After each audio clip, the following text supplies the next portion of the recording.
મિત્રો, આજની સવારની પ્રેમી સલામ, જય મસીહ કી, good morning, praise lord, hallelujah. આજે આપણે બીજા આગળ પર્વતો વિશે જોઈશું। એમાંનો તાબોર પર્વત। તાબોર પર્વત એટલે એ શંકુ આકારનો ઊંચાઈ કે ટોચ પર બનેલો પર્વત છે। અને એટલે શંકુ આકારનો પર્વત હોય, ઊંચાઈનો પર્વત હોય એટલે તાબોર પર્વત નામ આપવામાં આવ્યું। ન્યાયાધીશનું પુસ્તક 4થો અધ્યાય 6ઠું વચન, 12મું વચન અને 14મા વચનમાં તાબોર પર્વત વિશે લખેલું છે। ન્યાયાધીશોનો સમય હતો અને ન્યાયાધીશો ન્યાય કરતા હતા અને પ્રબોધકો ન્યાય કરતા હતા। ત્યારે દબોરા નામની પ્રબોધિકા હતી જે ઇઝરાયેલનો ન્યાય કરતી હતી।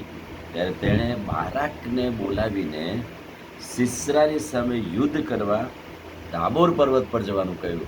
અને આ સિસરા એ તાબોર પર્વત પર ગયો, એણે સૈન્ય બનાવ્યું ને સૈન્ય સાથે ગયો અને કહે છે કે સિસરા તેના સર્વ સૈન્યને બહુ મોટી હાર આપી। અને આ તાબોર પર્વત પર એક મોટું યુદ્ધ ઇઝરાયેલની સામે થયું અને કહે છે કે સિસરા અને એનું સૈન્ય ત્યાં મોટી હાર પામ્યું। એના માટે તાબોર પર્વત એ પરિચિત છે। એટલા માટે ગીતશાસ્ત્રના પુસ્તકોમાં અન્ય જગ્યાએ પણ એના વિશેની ભવિષ્યવાણી અથવા તો એ પર્વતને નોંધ કરતાં શું કહે છે? ગીતશાસ્ત્ર 89 ને 12, તાબોર તથા હેર્મોન તારે નામે હર્ષનાદ કરે છે। તાબોર અને હેર્મોન પર્વત તારે નામે હર્ષનાદ કરે છે।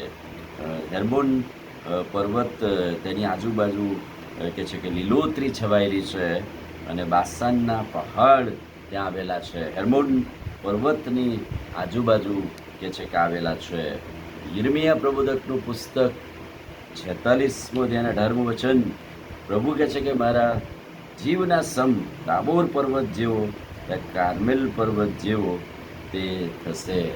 એટલે કે સરખામણી આપતા, ભવિષ્યવાણી ઉચ્ચારતા પણ તાબોર પર્વતનું વર્ણન કરવામાં આવેલું છે। ત્યાર પછી બીજો પર્વત એ નબો પર્વત, અને નબો પર્વત વિશે થોડીક વાતો આપણે જોઈશું।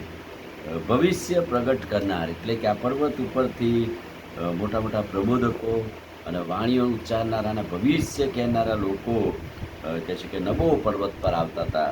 અને નબો પર્વત એ મોવાબ દેશનો એક શિખર કે એક પર્વત છે। અને એટલા માટે ત્યાં પુનર્નિમનું પુસ્તક 34મો અધ્યાય 1 થી 4 વચનમાં પરથી યહોવાએ મૂસાને આ પર્વત પર લઈ ગયા અને આ નબો પર્વત પરથી વચનનો દેશ એટલે કે કનાનનો આખો દેશ બતાવવામાં આવ્યો। અને મૂસાને શું કહ્યું? પણ તું ત્યાં જવા નહીં પામે અને ત્યાં નીચે મોવાબના ઉનાળોમાં મોવાબના પ્રદેશોમાં મૂસાનું મરણ થયું। અને આ પર્વત નીચે મોવાબનું મોટું મેદાન આવેલું છે। અને પુરાતન સમયમાં અહીં કહે છે કે નબો નામનો દેવ હતો, એનું મોટું મંદિર હતું અને એના નામ પરથી કહે છે કે નબો પર્વત પડ્યો છે। પણ તાબોર પર્વત અને નબો પર્વતની બહુ ઓછી માહિતી પણ અસરકારક માહિતીઓ લખવામાં આવેલી છે। આમીન પ્રાર્થના કરી। ભલા પ્રભુ, આજે સવારે તમારા અદ્ભુત અને પવિત્ર વચનને માટે આભાર। વચનના પ્રકાશમાં અમને દોરો, અમને તમારું સામર્થ્ય આપો। પ્રભુ ઈસુના નામમાં પ્રાર્થીએ છીએ, સાંભળો ને માન્ય કરો।